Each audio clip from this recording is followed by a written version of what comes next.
ਖਾਂਦਾ ਪੀਂਦਾ ਤਾਂ ਖੁੱਲਾ ਹੀ ਹੋਣਾ ਹੈ। ਇਹੋ ਜਿਹਾ ਐਕਸਪੀਰੀਅੰਸ ਸੀਗਾ, ਬਿਲਕੁਲ ਨਾ ਵਰਗਾ ਐਕਸਪੀਰੀਅੰਸ ਸੀਗਾ। ਮੈਂ ਤੁਹਾਨੂੰ ਦੱਸਾਂ, ਇਹ ਨਾ ਪਹਿਲਾਂ ਰੱਖਿਆ ਹੀ ਨਹੀਂ ਸੀ, ਨਾ ਪਹਿਲਾਂ ਮੂਵੀ ਦਾ ਡਿਸਾਈਡ ਨਹੀਂ ਹੋਇਆ ਸੀ। ਆਪਾਂ ਇੰਨਾ ਖਾਂਦੇ ਪੀਂਦੇ ਸੀਗੇ, ਇੰਨੀ ਐਸ਼ ਕਰਦੇ ਸੀਗੇ ਕਿ ਉਹਨਾਂ ਨੇ ਸਾਨੂੰ ਦੇਖ ਕੇ ਰੱਖਤਾ ਕਿ ਇਹਨਾਂ ਦਾ ਨਾ ਖਾਓ ਪਿਓ ਐਸ਼ ਕਰੋ, ਰੱਖ ਲਓ। ਤੇ ਪਹਿਲੀ ਵਾਰ ਮੈਨੂੰ ਲੱਗਦਾ ਤਰਸੇਮ ਜੀ ਇਹੋ ਜਿਹਾ ਕੈਰੈਕਟਰ ਪਲੇ ਕਰ ਰਹੇ ਆ, ਉਹਨਾਂ ਤੋਂ ਬਿਲਕੁਲ ਆਪੋਜ਼ਿਟ। ਹਾਲੇ ਤੱਕ ਉਹਨਾਂ ਨੇ ਇਹੋ ਜਿਹਾ ਕੁਝ ਪਲੇ ਨਹੀਂ ਕੀਤਾ, ਕਿਉਂਕਿ ਤਰਸੇਮ ਜੀ ਵੀ ਜਿਹੜੇ ਕੈਰੈਕਟਰਸ ਕਰਦੇ ਉਹ ਵੀ ਕੱਬੇ ਸੁਭਾਅ ਦੇ ਤੇ ਸ਼ਾਂਤ ਤੇ ਤਾਂ ਰੋ ਵਾਲੇ। ਇਹਦੇ 'ਚ ਤਾਂ ਉਹ ਕੁੜੀਆਂ ਛੇੜ ਰਹੇ ਆ। ਪਹਿਲਾਂ ਵੀ ਕਦੀ ਸਿਲਾਈ ਕਢਾਈ ਦਾ ਕੰਮ ਕੀਤਾ ਜਾਂਦਾ? ਬਿਲਕੁਲ ਨਹੀਂ ਕੀਤਾ। ਤੇ ਮੈਨੂੰ ਬਸ ਕੈਰੈਕਟਰ ਦੱਸਿਆ ਸੀ ਕਿ ਉਹ ਕੁੜੀ ਹੈ ਜਿਹੜੀ ਨਾ ਸਿਲਾਈ ਸੈਂਟਰ 'ਚ ਕੰਮ ਕਰਦੀ ਹੈ, ਇਹਨਾਂ ਦੱਸਿਆ ਸੀ। ਮੈਨੂੰ ਇਹ ਨਹੀਂ ਪਤਾ ਸੀ ਕਿ ਮੇਰੇ ਇੰਟਰੋ ਸੀਨਸ ਜਾਂ ਇੰਨਾ ਕੁਝ ਸਿਲਾਈ ਸੈਂਟਰ ਨੂੰ ਲੈ ਕੇ ਇੰਨਾ ਇੰਪੋਰਟੈਂਟ ਬਣ ਜਾਊਗਾ। ਮੇਰੇ ਮੈਕਸਿਮਮ ਜਿਹੜੇ ਸੀਨਸ ਆ ਉਹ ਸਿਲਾਈ ਸੈਂਟਰ ਦੇ ਉੱਥੇ ਹੀ ਹੋਏ ਹੈ। ਇੰਨੇ ਮਤਲਬ ਇੰਨਾ ਉਹਦੇ 'ਚ ਬਾਰੀਕੀ ਨਾਲ ਅਸੀਂ ਕੰਮ ਕੀਤਾ, ਮੈਨੂੰ ਸੀਰੀਅਸਲੀ ਨਹੀਂ ਆਉਂਦਾ ਸੀ, ਪਰ ਉੱਥੇ ਮੈਨੂੰ ਸਿੱਖਣ ਨੂੰ ਵੀ ਮਿਲਿਆ ਤੇ ਮੈਨੂੰ ਕਿਉਰਿਓਸਿਟੀ ਹੋ ਗਈ ਕਿ ਮੈਂ ਇਹਨੂੰ ਸਿੱਖਾਂ। ਤੇ ਜਿਹੜੇ ਵੀ ਬੈਕਗਰਾਊਂਡ 'ਚ ਕੁੜੀਆਂ ਸੀਗੀਆਂ ਉਹ ਸਿਲਾਈ ਸੈਂਟਰ ਦੀ ਸੀਗੀਆਂ, ਜਾਂ ਫਿਰ ਉਹਨਾਂ ਨੂੰ ਆਉਂਦਾ ਸੀ ਤਾਂ ਮੈਂ ਉਹਨਾਂ ਕੋਲ ਪੁੱਛ ਲੈਂਦੀ ਸੀ ਕਿ ਯਾਰ ਕਿਵੇਂ ਕਰਦੇ ਹੋ ਤੁਸੀਂ, ਮੈਨੂੰ ਦੱਸੋ। ਜਿਹੜੀ ਮਸ਼ੀਨ ਚਲਾਈ ਹੈ, ਮੈਂ ਕੋਸ਼ਿਸ਼ ਤਾਂ ਕੀਤੀ ਹੈ ਕਿ ਮੈਂ ਅਸਲ ਵਿੱਚ ਹੀ ਚਲਾਵਾਂ, ਉਹ ਅਸਲ ਵਿੱਚ ਹੀ ਚੱਲ ਰਹੀ ਹੈ, ਪਰ ਉਹਦਾ ਕੀ ਬੁਣ ਰਿਹਾ ਹੈ ਉਹ ਮੈਨੂੰ ਨਹੀਂ ਪਤਾ। ਪਰ ਜੋ ਵੀ ਸੀ ਮੈਨੂੰ ਬਹੁਤ ਵਧੀਆ ਲੱਗੀ। ਇੱਕ ਬੱਚੇ ਦਾ ਵੀ ਡਾਇਲੋਗ ਕਹਿੰਦੇ, ਜੇ ਇਹ ਉਹ ਪਿੰਡ ਹੈ ਜਿੱਥੇ ਬੰਦਾ ਮਾਰ ਕੇ ਕਸੂਰ ਪੁੱਛਦੇ ਆ, ਹੈਨਾ? ਦੇਖ ਲਓ ਤੁਸੀਂ, ਇਹ ਡਾਇਲੋਗ ਦਾ ਮਾਇਨੇ ਹੀ ਬਦਲ ਗਏ ਹੁਣ, ਕਿਉਂਕਿ ਪਹਿਲਾਂ ਜਦੋਂ ਆਪਾਂ ਸ਼ੂਟ ਕੀਤਾ ਸੀ ਉਹ ਰੋਬ ਸੀਗਾ ਇਸ ਡਾਇਲੋਗ ਦਾ। ਹੁਣ ਦੇਖੋ ਤਾਂ ਇੱਕ ਇਮੋਸ਼ਨਲ ਕਨੈਕਟ ਆ। ਤੇ ਇੱਕ ਤਰ੍ਹਾਂ ਦੇ ਮੈਂ ਕਦੇ ਸੋਚਿਆ ਵੀ ਨਹੀਂ ਸੀ ਕਿ ਇੱਕ ਡਾਇਲੋਗ ਜਿਹੜਾ ਆਪਾਂ ਕਿਸੇ ਨੂੰ ਮਤਲਬ ਕਿਸੇ ਦੇ ਹੋਣ ਤੇ ਕਰ ਰਹੇ ਆ, ਉਹਦੀ ਯਾਦ ਬਣ ਜਾਊਗਾ। ਮੇਰਾ ਇੱਕ ਇੰਟਰਵਿਊ ਵੀ ਬਹੁਤ ਵਾਇਰਲ ਹੋਇਆ ਸੀ, ਜਿਹਦੇ 'ਚ ਯਾਰ ਜਿਗਰੀ ਦੇ ਟਾਈਮ ਮੈਂ ਇੱਕ ਇੰਟਰਵਿਊ ਦਿੱਤਾ ਸੀ। ਮੈਨੂੰ ਪੁੱਛਿਆ ਗਿਆ ਸੀ ਕਿ ਤੁਸੀਂ ਕਿਹੜੇ ਸਿੰਗਰ ਨਾਲ ਕੰਮ ਕਰਨਾ ਚਾਹੋਗੇ, ਕਿਹੜੇ ਸਿੰਗਰ ਦਾ ਗਾਣਾ ਕਰਨਾ ਚਾਹੋਗੇ, ਤਾਂ ਮੈਂ ਕਿਹਾ ਸੀ ਕਿ ਮੈਂ ਸਿੱਧੂ ਮੂਸੇਵਾਲਾ ਨਾਲ ਮੈਂ ਕੰਮ ਕਰਨਾ ਚਾਹੂੰਗੀ। ਤੇ ਮੇਰਾ ਕੀ ਪਤਾ ਸੀ ਉਹ ਸੁਪਨਾ ਹੀ ਰਹਿ ਜਾਊਗੇ। ਤੇ ਮੈਨੂੰ ਹੁਣੇ ਵੀ ਲੱਗਦਾ ਆ ਕਿ ਨਹੀਂ ਯਾਰ, ਮੈਂ ਉਹਨਾਂ ਨਾਲ ਕੰਮ ਕਰਨਾ ਸੀ, ਇਹੋ ਜਿਹਾ ਨਹੀਂ ਹੋਣਾ ਚਾਹੀਦਾ ਸੀ। ਡੇਲੀ ਪੋਸਟ ਪੰਜਾਬੀ ਵੇਖ ਰਹੇ ਹੋ, ਮੈਂ ਤੁਹਾਡੇ ਨਾਲ ਨਵਦੀਪ ਮਾਨ। ਖਾਓ ਪੀਓ ਐਸ਼ ਕਰੋ ਮਿੱਤਰੋ, ਦਿਲ ਭਰ ਕਿਸ ਦਾ ਦੁਖਾਇਓ ਨਾ। ਗਾਣਾ ਵੀ ਸੁਣ ਲਿਆ ਤੇ ਹੁਣ ਫਿਲਮ ਵੀ ਆ ਰਹੀ ਹੈ, ਤੇ ਫਿਲਮ ਦੇ ਵਿੱਚ ਬੜੀ ਸੋਹਣੀ ਜੀ ਮੁਟਿਆਰ ਵੀ ਵੇਖਣ ਨੂੰ ਮਿਲੇਗੀ। ਜੈਸਮੀਨ ਬਾਜਵਾ ਸਾਡੇ ਨਾਲ ਨੇ। ਮੈਮ, ਸਭ ਤੋਂ ਪਹਿਲਾਂ ਸਵਾਗਤ ਹੈ। ਥੈਂਕ ਯੂ, ਮੈਨੂੰ ਇੱਥੇ ਬੁਲਾਉਣ ਲਈ ਥੈਂਕ ਯੂ। ਸਾਰੇ ਦਰਸ਼ਕਾਂ ਨੂੰ ਮੇਰੀ ਬਹੁਤ ਪਿਆਰ ਭਰੀ ਸਤਿ ਸ਼੍ਰੀ ਅਕਾਲ। ਤੇ ਬਹੁਤ ਸੋਹਣੇ ਲੱਗ ਰਹੇ ਹੋ। Thank you. ਕਿਵੇਂ ਦਾ ਫਿਲਮ ਦੇ ਵਿੱਚ ਐਕਸਪੀਰੀਅੰਸ ਰਿਹਾ ਖਾਓ ਪੀਓ ਐਸ਼ ਕਰੋ? ਕਿਉਂਕਿ ਜੇ ਫਿਲਮ ਦਾ ਨਾਮ ਹੀ ਖਾਓ ਪੀਓ ਐਸ਼ ਕਰੋ ਹੈ ਤਾਂ ਆਬਵੀਅਸ ਹੈ ਖਾਂਦਾ ਪੀਂਦਾ ਤਾਂ ਖੁੱਲਾ ਹੀ ਹੋਣਾ ਹੈ। ਇਹੋ ਜਿਹਾ ਐਕਸਪੀਰੀਅੰਸ ਸੀਗਾ, ਬਿਲਕੁਲ ਨਾ ਵਰਗਾ ਐਕਸਪੀਰੀਅੰਸ ਸੀਗਾ। ਮੈਂ ਤੁਹਾਨੂੰ ਦੱਸਾਂ, ਇਹ ਨਾ ਪਹਿਲਾਂ ਰੱਖਿਆ ਹੀ ਨਹੀਂ ਸੀ, ਨਾ ਪਹਿਲਾਂ ਮੂਵੀ ਦਾ ਡਿਸਾਈਡ ਨਹੀਂ ਹੋਇਆ ਸੀ। ਆਪਾਂ ਇੰਨਾ ਖਾਂਦੇ ਪੀਂਦੇ ਸੀਗੇ, ਇੰਨੀ ਐਸ਼ ਕਰਦੇ ਸੀਗੇ ਕਿ ਉਹਨਾਂ ਨੇ ਸਾਨੂੰ ਦੇਖ ਕੇ ਰੱਖਤਾ ਕਿ ਇਹਨਾਂ ਦਾ ਨਾ ਖਾਓ ਪਿਓ ਐਸ਼ ਕਰੋ, ਰੱਖ ਲਓ। ਇਸ ਤੋਂ ਪਹਿਲਾਂ ਮੈਂ ਫਿਰ ਫਿਲਮ ਦਾ ਕੀ ਨਾਮ ਰੱਖਣਾ ਡਿਸਾਈਡ ਕੀਤਾ ਸੀ? ਨਹੀਂ, ਆਪਾਂ ਕੁਝ ਵੀ ਨਹੀਂ ਨਾਂ ਰੱਖਿਆ ਸੀ। ਕੁਝ ਇੱਕ ਦੋ ਤਿੰਨ ਨਾਂ ਸੀਗੇ ਦਿਮਾਗ 'ਚ ਸ਼ਿਦਤ ਸਰ ਦੇ, ਪਰ ਕੁਝ ਆਪਾਂ ਪੱਕਾ ਨਹੀਂ ਕਰ ਰਹੇ ਸੀ ਕਿ ਆਪਾਂ ਚਲੋ ਮੂਵੀ ਬਣਾਉਂਦੇ ਹਾਂ, ਮਾਹੌਲ ਦੇਖਦੇ ਹਾਂ ਕੀ ਬਣਦਾ। ਕੁਝ ਟਾਈਟਲ ਸੀਗੇ ਉਹਨਾਂ ਨੇ ਦੱਸੇ, ਪਰ ਐਟ ਦੀ ਐਂਡ ਲੱਗ ਰਿਹਾ ਸੀ ਨਹੀਂ ਯਾਰ, ਉਹ ਫੀਲ ਨਹੀਂ ਆ ਰਹੀ। ਅਸੀਂ ਮੂਵੀ 'ਚ ਇੰਨਾ ਜ਼ਿਆਦਾ ਕਹਿੰਦੇ ਨਾ ਕਿ ਇੰਨਾ ਮਜ਼ਾ ਕੀਤਾ ਹੈ, ਇੰਨਾ ਮਖੌਲ ਵਾਲੀ ਮੂਵੀ, ਇੰਨੀ ਕਾਮਿਕ ਹੈ ਕਿ ਯਾਰ ਕੁਝ ਇਹੋ ਜਿਹਾ ਨਾਮ ਹੋਵੇ ਕਿ ਉਹਨੂੰ ਰੈਪਰੈਜ਼ੈਂਟ ਕਰੇ। ਤਾਂ ਐਂਡ 'ਚ ਮੈਨੂੰ ਤਾਂ ਯਾਦ ਵੀ ਨਹੀਂ ਕਿ ਕਿਸੇ ਇੱਕ ਬੰਦੇ ਨੇ ਸਾਰੇ ਬੈਠੇ ਇੱਕਦਮ ਦੱਸਿਆ ਖਾਓ ਪੀਓ ਤੇ ਐਸ਼ ਕਰੋ, ਇੱਦਾਂ ਹੋ ਗਿਆ ਬਸ ਕਿ ਓਕੇ ਡਨ। ਇਸ ਤੋਂ ਬਾਅਦ ਕੋਈ ਡਿਸਕਸ਼ਨ ਨਹੀਂ ਹੋਈ, ਖਾਓ ਪੀਓ ਐਸ਼ ਕਰੋ ਨਾਮ ਪੈ ਗਿਆ। ਜੈਸਮੀਨ, ਮੇਨ ਲੀਡ ਦੇ ਵਿੱਚ ਤੁਸੀਂ ਨਜ਼ਰ ਆ ਰਹੇ ਹੋ, ਕਿੱਦਾਂ ਦਾ ਐਕਸਪੀਰੀਅੰਸ ਤਰਸੇਮ ਜੱਸੜ ਹੋਰਾਂ ਨਾਲ ਜਾਂ ਰਣਜੀਤ ਬਾਵਾ ਨਾਲ ਹੈ? ਕਿਉਂਕਿ ਰਣਜੀਤ ਬਾਵਾ ਦੇ ਕਰੈਕਟਰ ਦੀ ਗੱਲ ਕਰੀਏ, ਬੜੇ ਕਾਮੇਡੀ ਦੇ ਵਿੱਚ ਹੀ ਰਹਿੰਦੇ ਨੇ ਆਲਵੇਜ਼, ਤੇ ਤਰਸੇਮ ਜੱਸੜ ਥੋੜੇ ਜਿਹੇ ਸ਼ਾਂਤ ਦੇ, ਥੋੜੇ ਜਿਹੇ ਲੱਗਦਾ ਵੀ ਐਟੀਟਿਊਡ ਵਾਲੇ ਨੇ। ਨਹੀਂ, ਪਤਾ ਕੀ ਗੱਲ ਹੈ, ਉਹਨਾਂ ਸ਼ਾਂਤਾ ਉਹ ਹੈਗੇ ਨੇ, ਪਰ ਐਟੀਟਿਊਡ ਉਹਨਾਂ 'ਚ ਬਿਲਕੁਲ ਨਹੀਂ ਹੈ। ਤੇ ਪਹਿਲੀ ਵਾਰ ਮੈਨੂੰ ਲੱਗਦਾ ਤਰਸੇਮ ਜੀ ਇਹੋ ਜਿਹਾ ਕੈਰੈਕਟਰ ਪਲੇ ਕਰ ਰਹੇ ਆ, ਉਹਨਾਂ ਤੋਂ ਬਿਲਕੁਲ ਆਪੋਜ਼ਿਟ। ਹਾਲੇ ਤੱਕ ਉਹਨਾਂ ਨੇ ਇਹੋ ਜਿਹਾ ਕੁਝ ਪਲੇ ਨਹੀਂ ਕੀਤਾ, ਕਿਉਂਕਿ ਤਰਸੇਮ ਜੀ ਵੀ ਜਿਹੜੇ ਕੈਰੈਕਟਰਸ ਕਰਦੇ ਉਹ ਵੀ ਕੱਬੇ ਸੁਭਾਅ ਦੇ ਤੇ ਸ਼ਾਂਤ ਤੇ ਤਾਂ ਰੋ ਵਾਲੇ। ਇਹਦੇ 'ਚ ਤਾਂ ਉਹ ਕੁੜੀਆਂ ਛੇੜ ਰਹੇ ਹੈ, ਉਹਨਾਂ ਨੇ ਤਾਂ ਛੇੜ ਹੀ ਦਿੱਤਾ ਸਿੱਧਾ। ਤੇ ਮੈਨੂੰ ਲੱਗਦਾ ਕਿਤੇ ਨਾ ਕਿਤੇ ਉਹ ਜਿਹਾ ਉਹਨਾਂ ਨੇ ਕੈਰੈਕਟਰ ਵੀ ਫੜ ਕੇ ਰੱਖਿਆ ਸੀ, ਮਾਹੌਲ ਵੀ ਉਹ ਜਿਹਾ ਸੀਗਾ। ਆਪਾਂ ਦੋਸਤ ਵੀ ਇੰਨੇ ਵਧੀਆ ਬਣ ਗਏ ਸਾਰੇ ਕਿ ਉਹਨਾਂ ਦਾ ਉਹ ਰਿਹਾ ਹੀ ਨਹੀਂ ਉਹ ਸੁਭਾਅ। ਇੰਨੇ ਜ਼ਿਆਦਾ ਘੁਲ ਮਿਲ ਗਏ, ਜਿਵੇਂ ਕਹਿੰਦੇ ਨਾ ਰਲ ਮਿਲ ਕੇ ਆਪਾਂ ਮੂਵੀ ਬਣਾਈ। ਤੇ ਰਣਜੀਤ ਜੀ ਤਾਂ ਸੱਚੀ ਉਹ ਤਾਂ ਹੈਗੇ ਨੋਟੀ, ਉਹ ਤਾਂ ਨੋਟੀ ਸ਼ਰਾਰਤੀ ਬੰਦਾ ਹੈ ਉਹ। ਇੰਨਾ ਮਤਲਬ ਉਹ ਇਹੋ ਜਿਹੇ ਨੇ ਕਿ ਉਹ ਸੈੱਟ ਤੇ ਆ ਜਾਣ ਤਾਂ ਲਾਈਵਲੀ ਹੋ ਜਾਂਦਾ ਮਾਹੌਲ, ਪਰ ਐਟ ਦ ਸੇਮ ਟਾਈਮ ਫਿਰ ਕੰਮ ਨਹੀਂ ਹੋ ਸਕਦਾ, ਕਿਉਂਕਿ ਅਸੀਂ ਇੰਨਾ ਹੱਸਾਂਗੇ, ਅਸੀਂ ਇੰਨਾ ਮਖੌਲ ਕਰਾਂਗੇ। ਪਰ ਬਹੁਤ ਵਧੀਆ ਐਕਸਪੀਰੀਅੰਸ ਰਿਹਾ। ਮੇਰੀ ਪਹਿਲੀ ਲੀਡ ਮੂਵੀ ਹੋਣੀ ਸੀ, ਪਰ ਫੁੱਫੜ ਜੀ ਫਿਰ ਇਸ ਤੋਂ ਬਾਅਦ ਹੋਈ, ਪਰ ਉਹ ਪਹਿਲਾਂ ਆ ਗਈ। ਪਰ ਮੇਰੇ ਲਈ ਹਮੇਸ਼ਾ ਸਪੈਸ਼ਲ ਰਹੂਗੀ ਕਿਉਂਕਿ ਲਾਂਚ ਮਿਲਿਆ ਐਜ਼ ਅ ਲੀਡ, ਤੇ ਸ਼ਿਤਿਜ ਸਰ ਨਾਲ ਕੰਮ ਬਹੁਤ ਟਾਈਮ ਤੋਂ ਪਲੈਨਿੰਗ ਚੱਲ ਰਹੀ ਸੀ, ਕੁਝ ਕਰਨਾ ਹੈ ਕੁਝ ਕਰਨਾ ਹੈ, ਤੇ ਉਹਨਾਂ ਨੇ ਹੀ ਮੈਨੂੰ ਸਹੁਰਿਆਂ 'ਚ ਵੀ ਮੌਕਾ ਦਿੱਤਾ ਤੇ ਉਹਨਾਂ ਨੇ ਹੀ ਇਸ ਫਿਲਮ 'ਚ ਮੈਨੂੰ ਲੈ ਕੇ ਆਏ। ਤਾਂ ਮੂਵੀ ਆਲਰੇਡੀ ਇੰਨੀ ਸਪੈਸ਼ਲ ਆ ਕਿ ਐਕਸਪੀਰੀਅੰਸ ਹੋਰ ਸਪੈਸ਼ਲ ਹੋ ਜਾਂਦਾ ਹੈ। ਬਿਲਕੁਲ ਤੁਹਾਡੀ ਅਦਿਤੀ ਤੇ ਪ੍ਰਭ ਦੀ ਬੜੀ ਸੋਹਣੀ ਜੋ ਹੈ ਕੰਬੀਨੇਸ਼ਨ ਦੇਖਣ ਨੂੰ ਮਿਲਦਾ ਪਿਆ ਹੈ। ਤੁਸੀਂ ਤਾਂ ਚਲੋ ਯਾਰ ਕਸੂਤੀ ਡਿਗਰੀ ਜਾਂ ਇਸ ਤੋਂ ਪਹਿਲਾਂ ਵੀ ਬਹੁਤ ਸਾਰੀਆਂ ਪੰਜਾਬੀ ਮੂਵੀਜ਼ ਕਰ ਚੁੱਕੇ, ਤੁਹਾਨੂੰ ਤਾਂ ਐਕਸਪੀਰੀਅੰਸ ਹੋ ਗਿਆ ਹੈ, ਬਟ ਅਦਿਤੀ ਦੇ ਲਈ ਬਹੁਤ ਚੈਲੰਜ ਸੀਗਾ, ਤਾਂ ਤੁਸੀਂ ਉਹਨਾਂ ਦੀ ਕਿਸ ਤਰ੍ਹਾਂ ਹੈਲਪ ਕੀਤੀ? ਕਿਉਂਕਿ ਉਹ ਪ੍ਰੋਪਰ ਚੰਡੀਗੜ੍ਹ ਦੇ ਰਹਿਣ ਵਾਲੇ, ਉਹਨਾਂ ਨੂੰ ਪੇਂਡੂ ਕਲਚਰ ਤਾਂ ਇੱਕ ਤਰ੍ਹਾਂ ਅਜੀਬ ਲੱਗਦਾ ਵੀ ਅਸੀਂ ਕਿੱਥੇ ਆ ਗਏ। ਨया ਤਾਂ ਮੇਰੇ ਲਈ ਵੀ ਸੀਗਾ ਕਿਉਂਕਿ ਮੈਂ ਵੀ ਜ਼ਿਆਦਾ, ਚਲੋ ਹੁਣ ਤਾਂ ਇੰਨਾ ਕੰਮ ਕਰ ਲਿਆ ਕਿ ਪਤਾ ਲੱਗ ਜਾਂਦਾ ਹੈ, ਪਰ ਇੰਨਾ ਨਹੀਂ ਪਿੰਡਾਂ ਦਾ ਕਲਚਰ ਪਤਾ ਸੀ। ਪਰ ਮੈਂ ਵਧੀਆ ਲੱਗਦਾ ਜੇ ਮੈਂ ਉਹਦੀ ਕੁਝ ਹੈਲਪ ਕਰ ਪਾਉਂਦੀ, ਮੈਂ ਨਹੀਂ ਕਰ ਸਕੀ ਕਿਉਂਕਿ ਉਹਦੇ ਸੀਨ ਮੇਰੇ ਨਾਲ ਹੋਏ ਹੀ ਨਹੀਂ, ਉਹਦਾ ਸਕੇਡਿਊਲ ਡਿਫਰੈਂਟ ਸੀਗਾ ਜਾਂ ਜੋ ਵੀ, ਬਹੁਤ ਕਮ ਸਮੇਂ ਲਈ ਸੀਗੀ ਸਾਡੇ ਸੈੱਟ ਤੇ। ਪਰ ਜਿੰਨਾ ਵੀ ਸੀਗਾ, ਪਰ ਮੈਨੂੰ ਐ ਲੱਗਦਾ ਕਿਤੇ ਨਾ ਕਦੇ ਆਊਟ ਆਫ ਦ ਬਲੂ ਕਦੇ ਆਪਾਂ ਲੰਚ ਤੇ ਬੈਠੇ ਹੋ ਪੁੱਛ ਲੈਂਦੇ ਸੀ ਕਿ ਯਾਰ ਕਿਹੋ ਜਿਹਾ ਤੁਹਾਨੂੰ ਲੱਗਦਾ ਹੁਣ ਇਹੋ ਜਿਹੇ ਹੋ ਗਏ ਹੋ। ਤਾਂ ਮੈਂ ਕਿਹਾ ਮੈਂ ਉਹਨੂੰ ਹਮੇਸ਼ਾ ਇਹੀ ਸਮਝਾਇਆ, ਮੈਂ ਕਿਹਾ ਦਿੱਤੀ ਜਿੰਨਾ ਵੀ ਤੁਸੀਂ ਕੰਮ ਕਰ ਲਓ, ਬਸ ਇਹ ਜਿਹੜੀ ਪਹਿਲੀ ਮੂਵੀ ਹੈ ਨਾ ਇਹਨੂੰ ਦਿਮਾਗ 'ਚ ਰੱਖੀ ਹਮੇਸ਼ਾ। ਮੈਂ ਉਹਨੂੰ ਹਮੇਸ਼ਾ ਇੱਕੋ ਹੀ ਗੱਲ ਕਹੀ ਹੈ ਕਿ ਜਿਹੜੀ ਹੁਣ ਨਾ ਤੂੰ ਇਹ ਨਾ ਛੱਡੀ, ਡੋਂਟ ਕਿ ਕੱਲ ਨੂੰ ਤੁਸੀਂ ਸਕਸੈਸਫੁਲ ਹੋ ਜਾਂਦੇ, ਜੋ ਵੀ ਹੋ ਜਾਂਦੇ, ਆਪਣਾ ਅੰਦਰ ਦਾ ਬੱਚਾ ਵੀ ਤੁਸੀਂ ਛੱਡ ਦਿੰਦੇ ਹੋ, ਆਪਣੇ ਜਿਹੜੀ ਐਟੀਟਿਊਡ ਹੰਬਲਨੈਸ ਉਹ ਛੱਡ ਦਿੰਦੇ ਹੋ। ਮੈंने कहा मैं ਉਹਨੂੰ ਕਿਹਾ, ਮੈਂ ਕਿ ਜੇ ਤੂੰ ਇਦਾਂ ਹੀ ਰਹੇਂਗੀ ਨਾ ਤੇਰਾ ਜਰਨੀ ਬਹੁਤ ਸੌਫਟ ਆ ਤੇ ਬਹੁਤ ਸਹੀ ਰਹੂਗੀ। ਅਦਿਤੀ ਨਾਲ ਵੀ ਅਸੀਂ ਗੱਲਬਾਤ ਕੀਤੀ, ਉਹ ਕਹਿੰਦੇ ਇਸ ਫੀਲਡ ਦੇ ਵਿੱਚ ਕਹਿੰਦੇ ਨੇ ਵੀ ਕੁੜੀਆਂ ਦੀ ਫਰੈਂਡਸ ਨਹੀਂ ਬਣ ਸਕਦੀਆਂ, ਦੁਸ਼ਮਣ ਦੀ ਤਰ੍ਹਾਂ ਟਰੀਟ ਕਰਦੀਆਂ ਨੇ, ਬਹੁਤ ਜ਼ਿਆਦਾ ਕੇਸ ਦੇਖਦੇ ਆ, ਬਟ ਕਹਿੰਦੇ ਇਸ ਫਿਲਮ ਤੋਂ ਬਾਅਦ ਅਸੀਂ ਤਿੰਨੇ ਇੰਨੀਆਂ ਕਲੋਜ਼ ਹੋ ਗਈਆਂ ਵੀ ਅਸੀਂ ਬੈਸਟ ਫਰੈਂਡਸ ਬਣ ਗਏ। ਬਿਲਕੁਲ ਇਹੋ ਜਿਹਾ ਹੈ। ਪ੍ਰਭ ਨਾਲ ਤਾਂ ਮੇਰੀ ਦੋਸਤੀ ਪਹਿਲਾਂ ਤੋਂ ਸੀਗੀ ਕਿਉਂਕਿ ਪ੍ਰਭ ਤੇ ਮੈਂ ਇਕੱਠੇ ਥੀਏਟਰ ਕੀਤਾ ਆ ਨਿਰਮਲ ਰਿਸ਼ੀ ਮੈਮ ਦੇ ਅੰਡਰ, ਤੇ ਆਪਾਂ ਫਿਲਮਾਂ 'ਚ ਤਾਂ ਆਏ ਹੀ ਨਹੀਂ ਸੀ, ਤਾਂ ਉਹਨੂੰ ਮੈਂ ਤਦ ਦੀ ਜਾਣਦੀ ਆ, ਉਹਦੇ ਨਾਲ ਮੇਰਾ ਅਲੱਗ ਬੌਂਡ ਆ। ਅਦਿਤੀ ਨਾਲ ਮੈਂ ਇੱਥੇ ਫਿਲਮ ਤੇ ਹੀ ਮਿਲੀ ਸੀ, ਉਹ ਵੀ ਇੱਥੇ ਮਿਲੀ, ਪਰ ਮੈਨੂੰ ਨਾ ਇਹ ਗੱਲਾਂ ਹੀ ਨੇ ਸਿਰਫ ਕਿ ਯੂ نو ਨਹੀਂ, ਬਟ ਕਿਤੇ ਨਾ ਕਿਤੇ ਹੁੰਦਾ ਹੋਊਗਾ ਸੱਚ, ਹਲੇ ਅਸੀਂ ਇੰਨਾ ਕੰਮ ਕੀਤਾ ਨਹੀਂ, ਜਾਂ ਫਿਰ ਉਸ ਮੁਕਾਮ ਤੇ ਜਾ ਕੇ ਹੁੰਦਾ ਹੋਊਗਾ ਜਦੋਂ ਤੁਸੀਂ ਬਹੁਤ ਸਕਸੈਸਫੁਲ ਹੋ ਜਾਂਦੇ ਹੋ, ਫਿਰ ਤੁਸੀਂ ਨਾ, ਮੈਂ ਇਹ ਨਹੀਂ ਕਹਿ ਰਹੀ ਕਿ ਤੁਸੀਂ ਈਗੋਇਸਟਿਕ ਹੋ ਜਾਂਦੇ, ਬਟ ਤੁਸੀਂ ਐਜ਼ ਅ ਕੰਪੀਟੀਸ਼ਨ ਸਾਰਿਆਂ ਨੂੰ ਲੈਣ ਲੱਗ ਜਾਂਦੇ ਹੋ, ਵਿਚ ਇਜ਼ ਕਿਤੇ ਨਾ ਕਿਤੇ ਪੋਜ਼ਿਟਿਵ ਹੈ, ਕਿਤੇ ਨਾ ਕਿਤੇ ਨੈਗੇਟਿਵ ਹੈ। ਤਾਂ ਮੈਨੂੰ ਨਹੀਂ ਪਤਾ ਕੌਣ ਦੋਸਤ ਹੈ ਕੌਣ ਨਹੀਂ ਆ, ਪਰ ਮੈਨੂੰ ਇੰਨਾ ਪਤਾ ਆ ਕਿ ਮੈਂ ਜਿੰਨੀਆਂ ਵੀ ਮੂਵੀਜ਼ ਕੀਤੀਆਂ ਹਾਲੇ ਤੱਕ, ਜਿਵੇਂ ਇਹਦੇ 'ਚ ਮੈਂ ਪਰ ਮੇਰੀ ਕੋਈ ਵੀ ਮੂਵੀ ਇਹੋ ਜਿਹੀ ਨਹੀਂ ਹੋਈ ਜਿਹਦੇ 'ਚ ਮੈਂ ਇਕੱਲੀ ਕੁੜੀ ਸੀ। ਮੈਂ ਜਿੰਨਾ ਵੀ ਕੰਮ ਕੀਤਾ ਸਾਰਿਆਂ 'ਚ ਬਥੇਰੀਆਂ ਕੁੜੀਆਂ ਸੀਗੀਆਂ, ਤੇ ਮੈਂ ਵੱਡੇ ਲੋਕਾਂ ਨਾਲ ਵੀ ਸਕਰੀਨ ਸ਼ੇਅਰ ਕੀਤਾ, ਜਿਵੇਂ ਮੈਂ ਦੂਰਬੀਨ 'ਚ ਵਾਮਿਕਾ ਨਾਲ ਕੀਤਾ, ਸੌਰਿਆ ਦਾ ਪਿੰਡ 'ਚ ਮੈਂ ਸਰਗੁਣ ਮਹਿਤਾ ਨਾਲ ਕਰ ਰਹੀ ਹਾਂ। ਮੇਰੀ ਤਾਂ ਬੌਂਡਿੰਗ ਵਧੀਆ ਰਹਿੰਦੀ ਹੈ। ਤਾਂ ਮੈਨੂੰ ਐਂ ਲੱਗਦਾ ਕਿਤੇ ਨਾ ਕਿਤੇ ਕਿ ਤੁਸੀਂ ਆਪਣੇ ਐਟੀਟਿਊਡ ਨੂੰ ਸਹੀ ਰੱਖੋ, ਦੂਜਾ ਬੰਦਾ ਜਿਹੜਾ ਸਾਹਮਣੇ ਹੈ ਵੱਡਾ ਜਾਂ ਛੋਟਾ, ਉਹ ਆਪਣਾ ਐਟੀਟਿਊਡ ਆਪਣੇ ਆਪ ਸਹੀ ਕਰ ਲੂਗਾ। ਜੈਸਮੀਨ, ਫਿਲਮ ਦੇ ਟ੍ਰੇਲਰ ਦਾ ਅਸੀਂ ਦੇਖਿਆ, ਉਹਦੇ ਵਿੱਚ ਇੱਕ ਤੁਹਾਡਾ ਛੋਟਾ ਜਿਹਾ ਸੀਨ ਹੈ ਕਿ ਤੁਸੀਂ ਸਿਲਾਈ ਕਢਾਈ ਸਿੱਖ ਰਹੇ ਹੁੰਨੇ ਹੋ ਤੇ ਤਰਸੇਮ ਜਸੜ, ਪ੍ਰਭ ਗਰੇਵਾਲ ਜਿਹੜੇ ਉਹਨਾਂ ਦੇ ਸਿਸਟਰ ਬਣੇ, ਉਹ ਲੈ ਕੇ ਆਉਂਦੇ ਨੇ। ਕਿ ਇਸ ਤੋਂ ਪਹਿਲਾਂ ਵੀ ਕਦੀ ਸਿਲਾਈ ਕਢਾਈ ਦਾ ਕੰਮ ਕੀਤਾ ਜਾਂਦਾ? ਬਿਲਕੁਲ ਨਹੀਂ ਕੀਤਾ, ਤੇ ਮੈਨੂੰ ਬਸ ਕੈਰੈਕਟਰ ਦੱਸਿਆ ਸੀ ਕਿ ਉਹ ਕੁੜੀ ਹੈ ਜਿਹੜੀ ਨਾ ਸਿਲਾਈ ਸੈਂਟਰ 'ਚ ਕੰਮ ਕਰਦੀ ਹੈ, ਇਹਨਾਂ ਦੱਸਿਆ ਸੀ। ਮੈਨੂੰ ਇਹ ਨਹੀਂ ਪਤਾ ਸੀ ਕਿ ਮੇਰੇ ਇੰਟਰੋ ਸੀਨਸ ਜਾਂ ਇਹਨਾਂ ਕੁਝ ਸਿਲਾਈ ਸੈਂਟਰ ਨੂੰ ਲੈ ਕੇ ਇੰਨਾ ਇੰਪੋਰਟੈਂਟ ਬਣ ਜਾਊਗਾ। ਮੇਰੇ ਮੈਕਸਿਮਮ ਜਿਹੜੇ ਸੀਨਸ ਹੈ ਉਹ ਸਿਲਾਈ ਸੈਂਟਰ ਦੇ ਉੱਥੇ ਹੀ ਹੋਏ ਹੈ।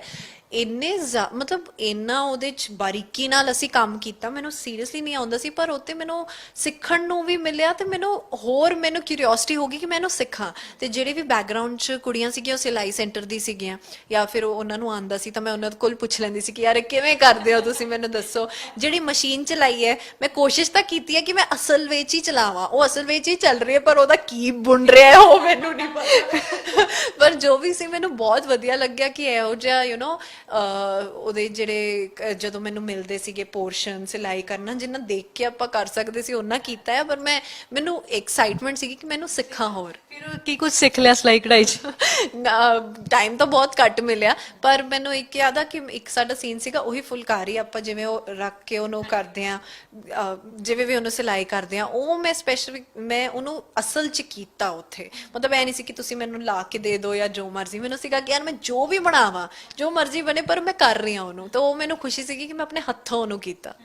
ਬਿਲਕੁਲ ਆਪਣੇ ਨਾ ਪੰਜਾਬ ਦੇ ਵਿੱਚ ਇੱਕ ਕਲਚਰ ਹੈ, ਕਹਿੰਦੇ ਵੀ ਇੱਕ ਕੁੜੀ ਜਦੋਂ ਜਵਾਨ ਹੁੰਦੀ ਹੈ ਉਹਨੂੰ ਘਰ ਦਾ ਕੰਮਕਾਜ ਤਾਂ ਆਉਣਾ ਹੀ ਚਾਹੀਦਾ ਤੇ ਸਿਲਾਈ ਕਢਾਈ ਵੀ ਜ਼ਰੂਰ ਆਉਣੀ ਚਾਹੀਦੀ। ਕਿ ਤੁਹਾਡੇ ਪੇਰੈਂਟਸ ਨੇ ਵੀ ਇਹ ਗੱਲਾਂ ਤੁਹਾਨੂੰ ਕਹੀਆਂ? ਨਹੀਂ, ਮੈਨੂੰ ਮੈਂ ਹਮੇਸ਼ਾ ਤੋਂ ਕਹਿੰਦੀ ਆ ਰਹੀ ਹਾਂ ਕਿ ਮੇਰੇ ਪੇਰੈਂਟਸ ਹਮੇਸ਼ਾ ਤੋਂ ਬਹੁਤ ਸਪੋਰਟਿਵ ਰਹੇ ਆ। ਮੈਂ ਇਹ ਨਹੀਂ ਕਹਿ ਰਹੀ ਕਿ ਉਹਨਾਂ ਨੇ ਬਿਲਕੁਲ ਹੀ ਛੱਡਦਾ ਕਿ ਤੂੰ ਕੋਈ ਕੰਮ ਹੀ ਨਹੀਂ ਸਿਖਾਇਆ, ਮੈਂ ਉਹ ਗੱਲ ਨਹੀਂ ਕਰ ਰਹੀ। ਪਰ ਮੈਂ ਇਹ ਕਹਿ ਰਹੀ ਹਾਂ ਕਿ ਉਹਨਾਂ ਨੇ ਹਮੇਸ਼ਾ ਇਹ ਕਿਹਾ ਕਿ ਯਾਰ ਜਿਹੜੇ ਕੰਮ 'ਚ ਤੁਹਾਨੂੰ ਇੰਟਰਸਟ ਹੈ ਤੁਸੀਂ ਉਹ ਕਰੋ, ਇਹ ਨਾ ਕਰੋ ਕਿ ਤੁਸੀਂ ਕੁੜੀ ਹੋ ਤਾਂ ਤੁਹਾਨੂੰ ਇਹ ਕਰਨਾ ਪਊਗਾ, ਤੁਸੀਂ ਮੁੰਡੇ ਹੋ ਤੁਹਾਨੂੰ ਇਹ ਕਰਨਾ ਪਊਗਾ। ਮੇਰੇ ਡੈਡ ਸਪੈਸੀਫਿਕਲੀ ਬਹੁਤ ਜ਼ਿਆਦਾ ਮੈਨੂੰ ਸਪੋਰਟਿਵ ਰਹੇ ਹੈ। ਤਾਂ ਮੈਂ ਥੋੜੀ ਜਿਹੀ ਅਲੱਗ ਆ, ਮੈਨੂੰ ਨਾ ਜ਼ਿਆਦਾ ਕੁਕਿੰਗ ਦਾ ਜਾਂ ਇਹਨਾਂ ਚੀਜ਼ਾਂ ਦਾ ਸ਼ੌਕ ਨਹੀਂ ਆ। ਮੈਂ ਥੋੜੀ ਟੌਮਬੋਇਸ਼ ਵਾਲੀ ਕੁੜੀ ਆ। ਤੇ ਮੈਨੂੰ ਹਰ ਟਾਈਮ ਮੇਰੇ ਡੈਡ ਨੇ ਇਹ ਕਿਹਾ ਜੇ ਨਹੀਂ ਮਨ ਲੱਗਦਾ ਨਹੀਂ ਕਰਨਾ, ਕੋਈ ਚੱਕਰ ਹੀ ਨਹੀਂ, ਪਰ ਤੇਰਾ ਮਨ ਐਕਟਿੰਗ 'ਚ ਲੱਗਦਾ ਤੂੰ ਉਹਦੇ 'ਚ ਰਹਿ, ਕੋਈ ਚੱਕਰ ਨਹੀਂ। ਪਰ ਇਹ ਚੀਜ਼ਾਂ ਮਨ ਮਾਰ ਕੇ ਨਹੀਂ ਕੁਝ ਸਿੱਖਣਾ। ਜੈਸਮੀਨ, ਪਿੰਡਾਂ ਦੇ ਬਹੁਤ ਜ਼ਿਆਦਾ ਸੀਨ ਹੈ, ਜਦੋਂ ਚਾਹੇ ਉਹ ਮੱਝਾਂ ਵਾਲਾ ਸੀਨ ਹੋਵੇ, ਮੁਰਗਿਆਂ ਵਾਲਾ ਹੋਵੇ ਜਾਂ ਗੋਬਰ ਵਾਲੇ, ਉਸ ਨੂੰ ਸਭ ਨੂੰ ਦੇਖ ਕੇ ਕੀ ਫਸਟ ਰਿਐਕਸ਼ਨ ਸੀ ਤੁਹਾਡਾ? ਮੇਰੇ ਨਹੀਂ ਹੋਏ ਸੀਨ, ਮੈਂ ਵਿਸ਼ ਕਰਦੀ ਸੀ ਕਿ ਮੇਰੇ ਇਹੋ ਜਿਹੇ ਸੀਨ ਹੋਣ ਕਿਉਂਕਿ ਉਹਦੇ ਨਾਲ ਨਾ ਮੈਨੂੰ ਸੁਣਿਆ ਕਿ ਮੈਨੂੰ ਇਹਨਾਂ ਨੇ ਦੱਸਿਆ ਕਿ ਅਸੀਂ ਬਹੁਤ ਮਜ਼ਾ ਕੀਤਾ। ਮੈਂ ਕਿਹਾ ਯਾਰ ਮੈਂ ਮਿਸ ਕਰਤਾ।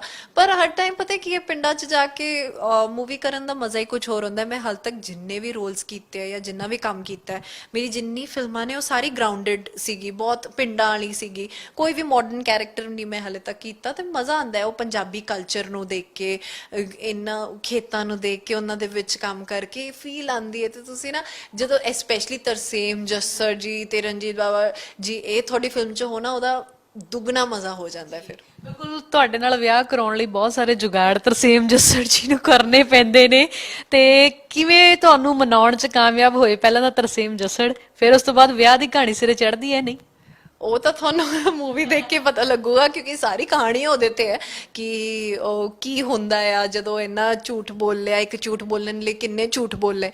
ਪਰ ਇੱਕ ਉਹ ਕਹਿੰਦੇ ਨਾ ਕਿ ਕੁੜੀ ਦਾ ਵੀ ਇੱਕ, ਜੇ ਉਹਦੇ ਪੁਆਇੰਟ ਆਫ View ਤੋਂ ਵੀ ਤੁਸੀਂ ਸੋਚੋ, ਇੱਕ ਕੁੜੀ ਦਾ ਸੁਪਨਾ ਹੁੰਦਾ ਕਿ ਅੱਜ ਮੈਂ ਵਿਆਹ ਕਰਕੇ ਮੈਂ ਜਾਵਾਂ ਇੱਕ ਪੱਕੇ ਘਰ 'ਚ ਜਾਵਾਂ। ਜ਼ਿਆਦਾ ਕੁਝ ਤਾਂ ਮੰਗਦੀ ਨਹੀਂ, ਘੱਟੋ ਘੱਟ ਇੰਨਾ ਮੰਗਦੀ ਕਿ ਮੇਰਾ ਫਿਊਚਰ ਸਿਕਿਉਰ ਹੋਵੇ। ਤੇ ਇਹ ਜਿਹੜੀ ਸੀਰਤ ਜਿਹੜਾ ਕੈਰੈਕਟਰ ਇਹਨੂੰ ਹੈ ਕਿ ਇਹਦੀ ਕੋਠੀ ਹੋਵੇ, ਇਹਨੂੰ ਇਹਦੇ ਸੁਪਨੇ ਆ ਉਹ ਜਿਹੀ ਚੀਜ਼ਾਂ। ਇਹਨੇ ਵਿਆਹ ਕਰਾ ਕੇ ਇਹੋ ਰਹਿਣਾ, ਇਹੋ ਜਿਹਾ ਰਹਿਣਾ, ਇਹੋ ਜਿਹਾ ਕਰਨਾ।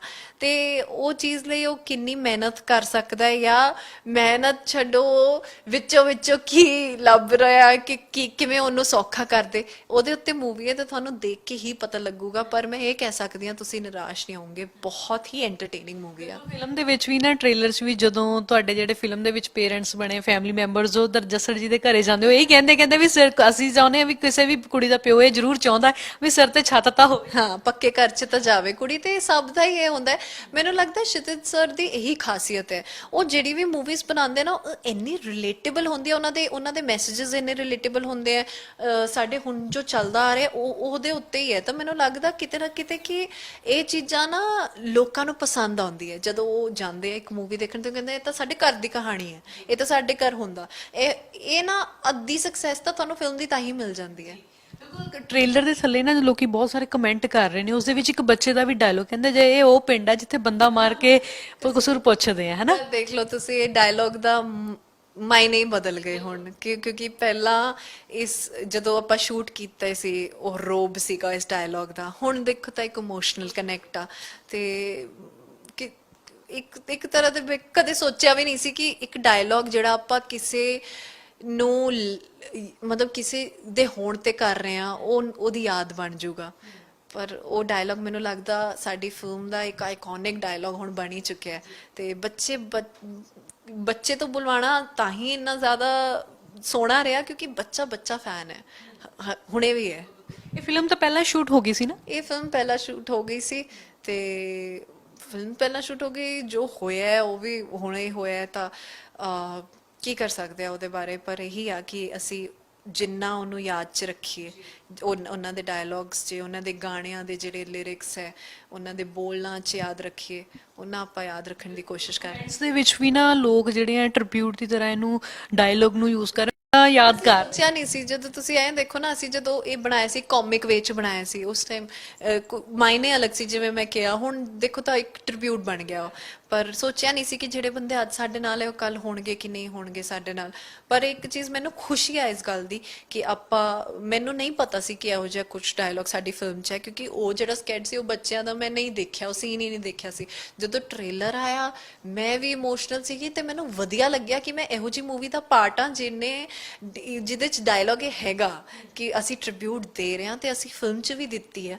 ਤੇ ਅਸੀਂ, ਮੈਨੂੰ ਲੱਗਦਾ ਆ ਕਿ ਉਹਨਾਂ ਦੀ ਯਾਦ ਨੂੰ ਜਿੰਨਾ ਜ਼ਿੰਦਾ ਰੱਖ ਸਕਦੇ ਹਾਂ ਆਪਾਂ ਰੱਖਾਂਗੇ। ਕਦੀ ਮਨ ਦੇ ਵਿੱਚ ਸੁਪਨਾ ਸੀ, ਕਦੀ ਸੋਚਿਆ ਸੀ ਵੀ ਮੈਂ ਮੂਸੇ ਵਾਲੇ ਨਾਲ ਕੰਮ ਕਰੂੰ? ਬਿਲਕੁਲ, ਮੇਰਾ ਇੱਕ ਇੰਟਰਵਿਊ ਵੀ ਬਹੁਤ ਵਾਇਰਲ ਹੋਇਆ ਸੀ ਜਿਹਦੇ ਚ ਯਾਰ ਜਿਗਰੀ ਦੇ ਟਾਈਮ ਮੈਂ ਇੱਕ ਇੰਟਰਵਿਊ ਦਿੱਤਾ ਸੀ। ਮੈਨੂੰ ਪੁੱਛਿਆ ਗਿਆ ਸੀ ਕਿ ਤੁਸੀਂ ਕਿਹੜੇ ਸਿੰਗਰ ਨਾਲ ਕੰਮ ਕਰਨਾ ਚਾਹੋਗੇ, ਕਿਹੜੇ ਸਿੰਗਰ ਦਾ ਗਾਣਾ ਕਰਨਾ ਚਾਹੋਗੇ, ਤਾਂ ਮੈਂ ਕਿਹਾ ਸੀ ਕਿ ਮੈਂ ਸਿੱਧੂ ਮੂਸੇਵਾਲਾ ਨਾਲ ਮੈਂ ਕੰਮ ਕਰਨਾ ਚਾਹੂੰਗੀ। ਤੇ ਮੇਰਾ ਕੀ ਪਤਾ ਸੀ ਉਹ ਸੁਪਨਾ ਹੀ ਰਹਿ ਜਾਊਗੇ। ਤੇ ਮੈਨੂੰ ਹੁਣੇ ਵੀ ਲੱਗਦਾ ਆ ਕਿ ਨਹੀਂ ਯਾਰ, ਮੈਂ ਉਹਨਾਂ ਦੇ ਨਾਲ ਕੰਮ ਕਰਨਾ ਸੀ, ਇਹੋ ਜਿਹਾ ਨਹੀਂ ਹੋਣਾ ਚਾਹੀਦਾ ਸੀ। ਬਹੁਤ ਦੁੱਖ ਲੱਗਿਆ, ਸਾਰਿਆਂ ਨੂੰ ਲੱਗਿਆ, ਕਿਉਂਕਿ ਇਹੋ ਜਿਹੀ ਜਿਹੜੀ ਚੀਜ਼ ਇਹ ਹੋਈ ਹੈ, ਮਤਲਬ ਮੈਂ ਵੈਸੇ ਤਾਂ ਕਹਿੰਦੀ ਹਾਂ ਕਿ ਇਹ ਹੋਣਾ ਹੀ ਨਹੀਂ ਚਾਹੀਦਾ ਸੀ, ਪਰ ਹਾਦਸੇ ਜਰੇ ਜਾਂਦੇ ਆ। ਇਹ ਜਿਹੜਾ ਹੋਇਆ ਇਹ ਜਰਿਆ ਹੀ ਨਹੀਂ ਜਾ ਰਿਹਾ ਕਿਸੇ ਨੂੰ, ਮਤਲਬ ਬਿਲੀਵ ਹੁਣ ਤੱਕ ਨਹੀਂ ਹੋ ਰਿਹਾ। ਮੈਂ ਹੁਣੇ ਵੀ ਜਿੰਨੇ ਵੀ ਦਿਨ ਹੋ ਗਏ ਮੈਂ ਉਹਨਾਂ ਦੇ ਗਾਣੇ ਸੁਣ ਰਹੀ ਹਾਂ ਤੇ ਹੁਣ ਉਹ ਗਾਣਿਆਂ ਦੇ ਮਾਇਨੇ ਹੀ ਬਦਲ ਗਏ। ਜਿਹੜੇ ਰੋਬ ਵਾਲੇ ਗਾਣੇ ਵੀ ਆ ਉਹ ਸੁਣ ਕੇ ਨਾ ਉਹ ਰੋਬ ਨਹੀਂ ਆ ਰਿਹਾ, ਇਮੋਸ਼ਨ ਆ ਰਿਹਾ ਹੈ। ਤੇ ਮੈਨੂੰ ਸੀਗਾ ਉਹਨਾਂ ਨੂੰ ਮਿਲਣਾ ਚਾਹੁੰਦੀ ਸੀ, ਮੈਂ ਉਹਨਾਂ ਨੂੰ ਦੇਖਣਾ ਚਾਹੁੰਦੀ ਸੀ। ਉਹਨਾਂ ਦੇ ਗਾਣੇ ਮੈਂ ਇੰਨੇ ਸੁਣੇ, ਮੈਂ ਬਹੁਤ ਵੱਡੀ ਫੈਨ ਰਹੀ ਹਾਂ ਉਹਨਾਂ ਦੀ।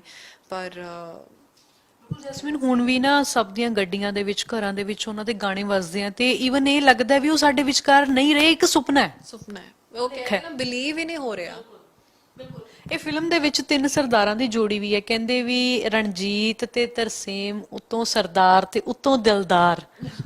ਇਹ ਵੀ ਕਮੈਂਟ ਤੇ ਕੰਪਲੀਮੈਂਟਸ ਬੜੇ ਦੇ ਰਹੇ ਨੇ। ਇਹ ਹੈਗਾ ਹੀ ਹੈ, ਫਿਰ ਹੁਣ ਕੀ ਕਰ ਸਕਦੇ। ਦੋਨੋਂ ਤੁਸੀਂ ਦੇਖੋ, ਦੋਨੋਂ ਸਰਦਾਰ, ਇੰਨੇ ਸੋਹਣੇ ਸਰਦਾਰ ਤੇ ਇੰਨੇ ਰੋਹ ਵਾਲੇ ਸਰਦਾਰ, ਤੇ ਦੋਨਾਂ ਦੇ ਤੁਹਾਨੂੰ ਜਿਵੇਂ ਉਹਨਾਂ ਦੇ ਪਰਸਨਲੀ ਵੀ ਉਹ ਜਿਹੋ ਜਿਹੇ ਹੈਗੇ ਆ, ਰਣਜੀਤ ਜੀ ਤੇ ਤਰਸੇਮ ਜੀ, ਉਹਨਾਂ ਨੇ ਆਪਣੇ ਪੰਜਾਬੀ ਕਲਚਰ ਨੂੰ ਇੰਨਾ ਜਿਉਂਦਾ ਰੱਖਿਆ ਹੈ ਤੇ ਇੰਨੀ ਗੱਲ ਕਰਦੇ ਆ ਉਹ ਅੱਜ ਵੀ। ਮਤਲਬ ਅੱਜ ਦੇ ਜ਼ਮਾਨੇ 'ਚ ਇਹੋ ਜਿਹੇ ਯੰਗਸਟਰਸ ਇੰਨਾ ਪੰਜਾਬੀ ਕਲਚਰ ਨੂੰ ਦੇ ਬਾਰੇ ਜਾਣਨਾ ਈਜ਼ੀ ਨਹੀਂ ਆ, ਤੇ ਉਹ ਜੇ ਉਹਨਾਂ ਤੇ ਸੂਟ ਵੀ ਕਰਦਾ ਹੈ ਫਿਰ। ਤੇ ਵਧੀਆ ਲੱਗਿਆ ਕਿ ਸਾਰੇ ਸਰਦਾਰ ਨੇ। ਤੀਜਾ ਵੀ ਇੱਕ ਜਿਹੜਾ ਡੈਬਿਊ ਕਰ ਰਿਹਾ ਗੁਰਬਾਜ਼, ਉਹ ਵੀ ਮਤਲਬ ਸੋਹਣਾ ਸਰਦਾਰ ਮਤਲਬ ਮਜ਼ਾ ਆਇਆ ਕੰਮ ਕਰਕੇ ਇਹਦੇ 'ਚ ਕਿ ਸਾਰੇ ਤਿੰਨੋਂ ਸਰਦਾਰ ਹੈ।